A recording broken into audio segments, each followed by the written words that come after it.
I'm a 32-year-old guy, and a few months ago, my life took a turn I didn't fully anticipate. After years of grinding it out at work, staying late, taking on extra projects, and proving myself, I landed a massive promotion. Not just a bump in title, but the kind that came with a paycheck that doubled my salary. I was over the moon. Finally, I could see my long-term goals, buying a house, building up savings, and maybe even taking a real vacation, becoming a reality. Naturally, I wanted to share the good news with my family. That's where things got complicated. I shared the announcement in our family group chat. It was a simple message, just something like, "Hey everyone, I've got great news, I got promoted at work," along with some generic excitement about how it was a big step for me. At first, the responses were what you'd expect. Lots of congrats and so proud of you. My younger brother Tyler, who's 28, even chimed in with a "that's awesome, bro," which felt nice. But then, not even a minute later, he followed up with, "So how much are they paying you now?" That question hit me like a curveball. I know Tyler pretty well, and he's always been a bit, let's call it, opportunistic. I brushed it off with something vague, saying it was enough to make life more comfortable. I didn't want to dive into numbers, but Tyler wasn't one to let things go. A few hours later, he texted me privately saying he'd been struggling with rent lately and might need to move back in with our parents if things didn't improve. Now, I'm not heartless. I get that rent is tough,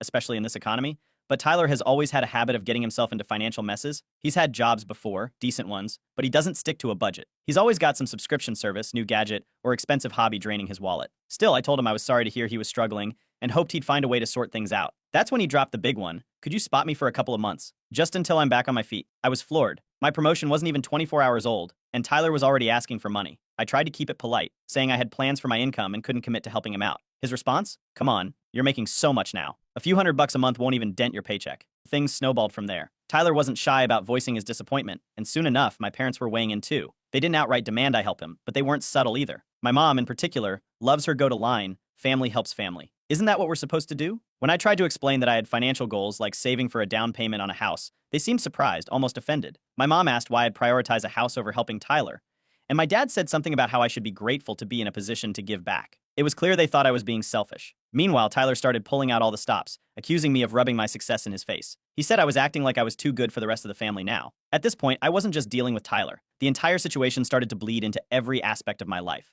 I confided in a close friend, someone who knows Tyler's track record, and they gave me a piece of advice that stuck. Set boundaries now, or you'll regret it later. They suggested I look up stories about people dealing with entitled family members. That's how I ended up in the rabbit hole of Reddit posts about sibling drama, financial boundaries, and the fallout that comes from saying no to people who think they're entitled to your money. Reading those stories was like looking into a crystal ball. There was a clear pattern. People who kept giving and ended up resentful and broke, while the ones who stood their ground faced temporary backlash, but eventually found peace. It gave me some clarity about what I needed to do. Meanwhile, Tyler wasn't letting up. Every time we talked, the conversation circled back to his rent. He even tried to frame it as a way I could invest in him. His logic? If I helped him get through this rough patch, he'd be able to focus on finding a better job. He said, "You wouldn't even feel it, but it would change my life." When I didn't budge, things took an uglier turn. He called me out in our family group chat, saying I was hoarding wealth and turning my back on the people who supported me when I was struggling. The guilt trips were relentless. My mom chimed in with her classic line about how I used to babysit Tyler when we were kids, saying, "You've always looked out for him. Why stop now?" The whole thing left me so frustrated that I decided to put my story out there. I wanted an outsider's perspective to make sure I wasn't being unreasonable. So here I am, sharing this. I'm just trying to figure out if standing firm on my boundaries really makes me the bad guy, or if this is just what happens when you finally start prioritizing yourself.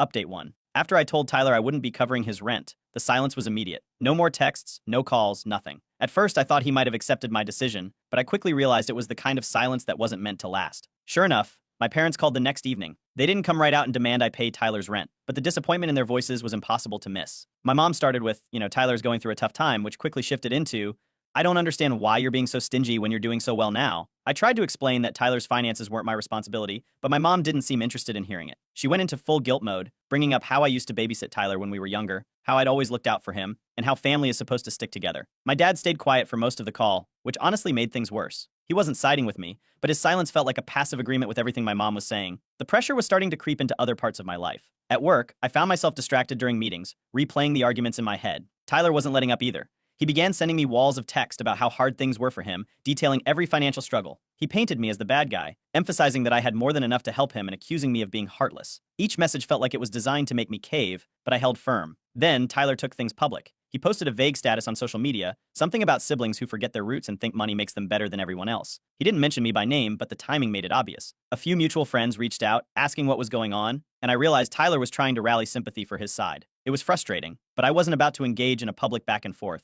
Instead, I leaned on my close friends, who reminded me I wasn't in the wrong. One of them even joked, if he has time to post on social media, he has time to find a second job. A week later, my parents called again, this time to invite me to a family dinner. I knew what it was really about, but I went anyway, hoping to at least clear the air. As soon as I walked in, the tension was palpable. My mom wasted no time bringing up Tyler's situation, talking about how he was on the verge of losing his apartment and how it wasn't fair for him to move back in with them when I had the means to help. Tyler jumped in, proposing a solution. If I covered his rent for 6 months, he'd be able to get back on his feet. He framed it as a temporary arrangement, like he was doing me a favor by keeping the timeline short. At that point, I decided to ask some questions. I wanted to know exactly where his money was going if he was so strapped for cash. He reluctantly admitted to things like multiple streaming subscriptions, a gym membership at a boutique fitness center, and regular takeout meals. It was clear he wasn't prioritizing necessities, which made his demands even harder to swallow. When I pointed this out, he got defensive, claiming I didn't understand how expensive life was and how he deserved to enjoy some comforts. Then came the ultimatum. Tyler said if I didn't help him, he'd cut contact entirely. He acted like this was some big punishment, but honestly, it felt more like manipulation. My dad finally spoke up, but instead of taking a stance, he just mumbled something about wanting everyone to get along. It was frustrating to see him stay so neutral when the situation clearly wasn't fair. After the dinner, I decided to post an update on Reddit, sharing everything from Tyler's texts to the family dinner showdown. The responses were a mixed bag. Some people thought I should help, arguing that family comes first, while others fully supported my decision to set boundaries. One comment stuck with me: helping someone who won't help themselves isn't kindness, it's enabling. That summed up exactly how I felt. The fallout from that dinner was immediate. Tyler blocked me on social media, which I honestly considered a blessing at this point. My parents continued to call, urging me to reconsider, but I stopped engaging in the same conversations. My friends encouraged me to keep holding my ground, and I started to focus more on my own goals. It wasn't easy, but I knew this was the only way to avoid being dragged into a never-ending cycle of guilt and entitlement. The family dynamic had shifted, and not in a good way. Tyler had drawn his line in the sand, and I wasn't about to cross it just to appease him. If he wanted to make me the villain of his story, so be it. For now, I'm sticking to my boundaries, even if it means dealing with the fallout. Update 2. Not long after the family dinner, Tyler's financial situation reached a breaking point. He was evicted from his apartment for not paying rent. Apparently, he'd been behind for months, and the landlord finally had enough. Tyler moved back in with my parents, which immediately shifted the pressure onto me. My mom called the same day to let me know Tyler was staying with them temporarily and added that it was hard for them to take on this responsibility. She hinted again that if I just helped him earlier, none of this would have happened. Tyler wasted no time settling in. According to my dad, who slipped this into conversation later, he wasn't contributing to household expenses or chores. Instead, he was playing video games, ordering takeout,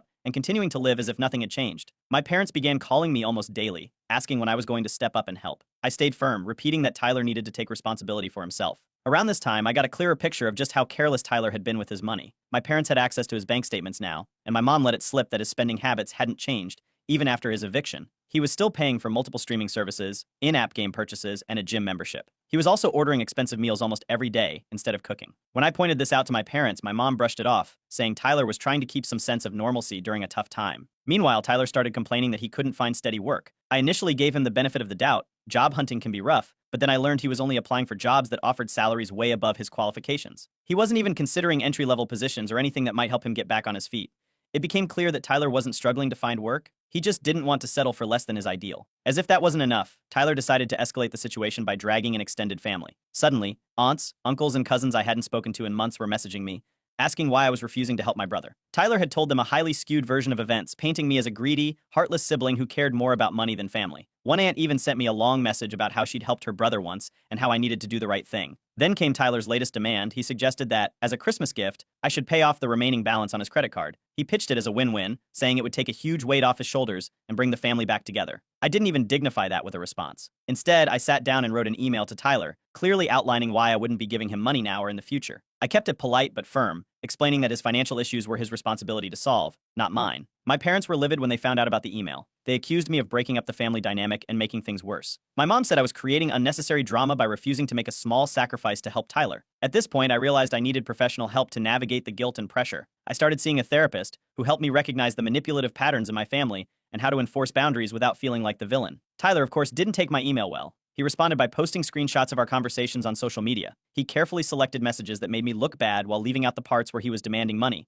He added captions about how money changes people and how he was disappointed in me for turning my back on him. Some of my colleagues and friends saw the posts and started asking questions, which was humiliating. I decided enough was enough and blocked Tyler on every platform. I also muted my parents for a while to avoid their constant guilt trips. Instead, I focused on self-care and started looking at properties for my first home. It felt good to redirect my energy towards something positive, even if the family drama was still swirling in the background. A silver lining came when one of my cousins reached out privately. She told me she'd been through a similar situation with Tyler years ago. Apparently, he'd borrowed money from her once and never paid it back. She assured me I wasn't alone, and said she fully supported my decision to stand firm. I updated Reddit again, sharing everything from Tyler's eviction to his social media antics. The response was overwhelmingly supportive. People shared similar experiences and encouraged me to stick to my boundaries. Some even offered practical advice, like how to protect my finances from family members who might try to exploit me further. For now, I'm staying focused on my goals and keeping my distance from the drama. Tyler can post and complain all he wants, but I'm done letting his issues control my life. Update 3. Things took a wild turn not long after I blocked Tyler on social media. I was at work one day when I got an email from my bank notifying me about an account inquiry. It wasn't a standard alert. I'd never requested any changes. I immediately called the bank, and after a bit of digging, they confirmed someone had tried to access my account using partial personal details. Alarm bells went off.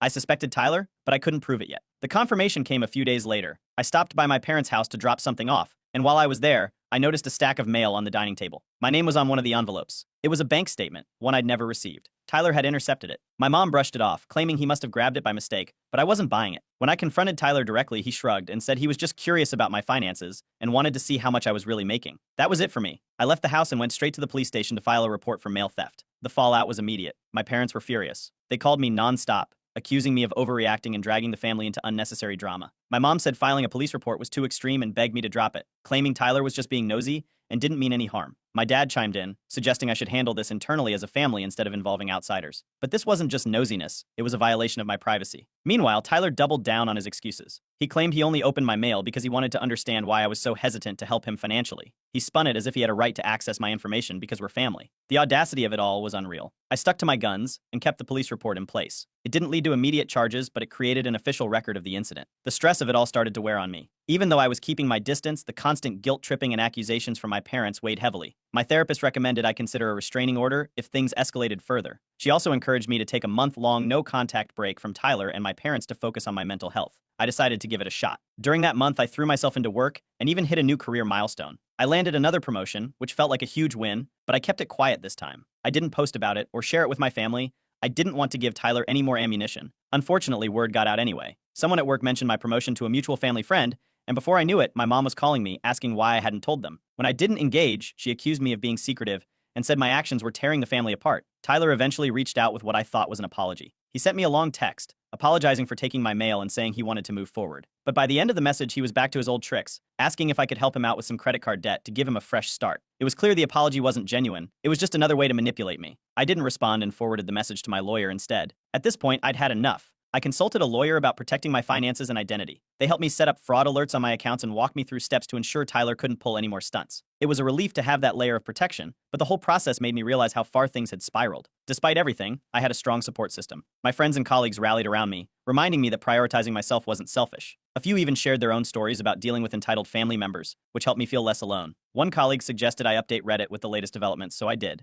The reaction was overwhelming. People were shocked at how bold Tyler had been and unanimously supported my decision to cut ties with him. Some even suggested I go fully no contact with my parents as well, given how much they were enabling him. Tyler's antics didn't stop there, though. After realizing I wouldn't budge, he turned to social media again, posting about how I'd ruined Christmas for the family by refusing to help. It was frustrating, but by this point I'd already blocked him and wasn't engaging anymore. His post didn't get much traction this time. People seemed to be catching on to his patterns. For now, I'm focusing on moving forward. I've started touring apartments and looking into buying my first home, which feels like a huge step. It's not easy cutting ties with family, but I'm determined to protect my peace. Reddit has been a lifeline through all of this, and seeing so many people rally behind me has been a reminder that standing up for yourself isn't selfish, it's necessary. Update 4. The drama with Tyler reached its peak not long after I thought things had finally calmed down. My parents called me one evening, and it was clear they weren't just checking in. They went straight to the point, saying that I needed to reconcile with Tyler. According to them, my decision to cut him off had created a massive rift in the family, and if I didn't make amends, they'd have to reevaluate our relationship. It felt like an ultimatum. Either I give in to Tyler's demands, or risk being effectively disowned. I didn't argue. Instead, I calmly told them I was done with Tyler, and that my decision was final. That conversation marked the point where I officially went no contact with Tyler and significantly reduced contact with my parents. I blocked Tyler everywhere, cutting off any potential for further manipulation. It wasn't an easy choice, but it was necessary. Of course, the backlash was swift. My extended family, many of whom had already been fed Tyler's twisted version of events, rallied to his side. I started getting messages from cousins, aunts, and even a few family friends. They accused me of being heartless, of abandoning my family when I could easily afford to help. I ignored most of it, but I did have a few candid conversations with family members who genuinely wanted to understand the full story. A few of them admitted that Tyler had always been a bit entitled, and that they could see why I had finally drawn the line. During all of this, I had a major realization in therapy. My therapist pointed out how much of my life had been shaped by the toxic dynamics in my family. For years, I'd been enabling Tyler without even realizing it, bending over backward to keep the peace. Recognizing this was a breakthrough for me. It helped me see that setting boundaries wasn't just about protecting myself, it was about breaking free from a cycle that had been draining me for years. Then, things took another turn. My lawyer called me with alarming news. Someone had attempted to take out a loan in my name. They had used my information but listed me as a cosigner. Thankfully, the fraud alerts we'd set up flagged the application, and it was stopped before any damage was done. I didn't need to ask who was behind it. Tyler had already proven he was willing to cross boundaries, and this stunt fit his MO perfectly. I met with my lawyer again to tighten the protections on my accounts and ensure my financial records were secure. At the same time, I learned something surprising. I wasn't the only sibling fed up with Tyler. One of my younger siblings reached out, venting about how Tyler had been pestering them for money as well. They admitted they'd given him small amounts in the past to avoid conflict, but had recently stopped after realizing he wasn't taking any steps to improve his situation. Knowing I wasn't alone in this was oddly comforting. Meanwhile, my parents made one last attempt to sway me. My mom called, emotional as ever, and pleaded with me to reconsider. She talked about how hard it was to see the family falling apart, and how much it would mean if I could just find it in my heart to help Tyler. I didn't budge. I told her that I was done being manipulated, and that if she wanted to enable Tyler, that was her choice, but I wouldn't be part of it. Around the same time I hit a personal milestone, I reached my savings goal for a down payment on a house. I didn't announce it to anyone, certainly not my family, but I quietly celebrated the win. It felt good to focus on my own goals, knowing I was finally free from Tyler's constant demands. Tyler, however, didn't seem to be letting up. He continued his social media campaign, posting vague statuses about how hard it was to have a brother who acts like a stranger. He even made a few direct jabs, claiming I'd abandoned him and our parents. I ignored it all. His posts didn't get much engagement this time, and it seemed like people were starting to see through his act. On the brighter side, I started building stronger connections with supportive people in my life. Friends, colleagues, and even a few distant relatives who knew the truth rallied around me. They reminded me that I wasn't a bad person for prioritizing myself. One friend in particular said something that stuck with me: "You're not breaking up the family. You're just refusing to carry their baggage anymore." I updated Reddit again to share the latest developments, including the loan attempt and my decision to go no contact. The support was overwhelming. People validated my choice to protect myself and shared similar experiences, which reinforced that I wasn't alone in dealing with entitled family members. As for Tyler, his antics seemed to be catching up with him. I heard through the grapevine that he'd burned bridges with a few other family members after trying to guilt them into financial help. Even my parents, who had been his biggest enablers, seemed to be growing tired of his behavior. For the first time, it felt like the tables were turning. Now I'm focused on moving forward. I'm finalizing plans to buy my first home and starting to rebuild relationships with the family members who've supported me through this. Tyler can continue his games if he wants, but I've made my choice. I'm done being his safety net. It's time to live my life on my own terms. Update 5. After everything that had happened with Tyler and my parents, I made the decision to go low contact with my family. It wasn't an easy choice, but it was necessary for my peace of mind. I stopped taking daily calls from my mom and kept conversations brief when we did speak. My dad, who had mostly stayed neutral throughout this ordeal, also began to reach out less. The distance gave me space to focus on myself for the first time in years. Work became my escape, and I threw myself into it. It paid off in ways I hadn't expected. I was assigned to lead a major project at my company, one that had the potential to make a big impact in my field. The long hours and challenges were tough, but the experience reminded me why I'd worked so hard to get where I was. When the project was successfully completed, it was clear that my career was on an upward trajectory. Meanwhile, I finally took the leap I'd been planning for years. I purchased my first home. It was a modest but beautiful place in a quiet neighborhood, exactly what I'd envisioned. Signing those papers felt like a victory, a tangible reminder of what I could achieve when I focused on my goals instead of being dragged down by other people's expectations. I didn't tell my family about the purchase right away. I wanted to enjoy the moment without any drama or guilt attached. As time passed, I noticed something strange. Tyler stopped trying to contact me. There were no more texts, no attempts to reach out through mutual friends, and no cryptic social media posts. For the first time in months, it seemed like he'd finally accepted the boundaries I'd set. Through the family grapevine, I learned that Tyler was still living with my parents but had started applying for jobs more seriously. He was even considering going back to school, which, if true, was a huge step for him. I didn't hold my breath, but hearing that he might be making changes felt like progress. My parents also began to soften. After months of defending Tyler and pushing me to do the right thing, my mom called one day with an uncharacteristically reflective tone. She didn't outright apologize, but she admitted that they'd put too much pressure on me and that Tyler needed to figure out his own path. My dad, in his understated way, mentioned he was proud of what I'd accomplished. It wasn't a perfect resolution, but it was enough to make me feel like we could rebuild our relationship, slowly and on my terms. Therapy remained a cornerstone in my journey. My therapist helped me work through years of ingrained guilt and obligation, and for the first time I felt empowered to live my life without constantly worrying about what others thought. I also realized that my family's expectations had been unreasonable from the start. I wasn't responsible for fixing Tyler's problems, nor was I obligated to sacrifice my success to make others comfortable. Throughout this time, the Reddit community continued to be a source of support and encouragement. I shared updates along the way, and the responses were overwhelmingly positive. People from all walks of life shared their own stories of entitled family members, offering advice and solidarity. Knowing that so many others had faced similar challenges made me feel less alone. To my surprise, some of my extended family members reached out to apologize for taking Tyler's side earlier. They admitted they'd only heard his version of events and hadn't realized the full story. While I didn't dwell on the past, their apologies helped mend some of the rifts that had formed during the height of the drama. One of the most unexpected outcomes was reconnecting with one of my other siblings. We hadn't been particularly close before, but our shared frustrations with Tyler brought us together. We started talking more often, bonding over our mutual experiences with family drama, and finding ways to support each other. As for Tyler, I've heard through mutual contacts that he's still working on himself. He's apparently managed to land a part-time job and is no longer trying to rely solely on my parents for support. Whether he's truly changed or just found a new way to coast through life, I don't know. Either way, it's no longer my concern. I've maintained strict boundaries with my family, and while I've allowed some level of communication, I've made it clear that I won't tolerate any more manipulation or entitlement. In my final Reddit update, I shared my story's conclusion and offered advice to others dealing with similar situations. The responses were heartening, with many thanking me for being so transparent about my journey. Some even shared how my story had inspired them to set boundaries in their own lives. Looking back, I can see how far I've come since this all began. What started as a simple promotion celebration spiraled into a chaotic battle over boundaries and entitlement, but it also taught me invaluable lessons about standing up for myself. I'm finally free to enjoy my success without guilt, and for the first time, I feel a deep sense of peace. This chapter of my life is closed, and I'm ready to move forward, focusing on the life I've worked so hard to build. Thank you to everyone who followed along and supported me. You've been a big part of my journey toward freedom and healing.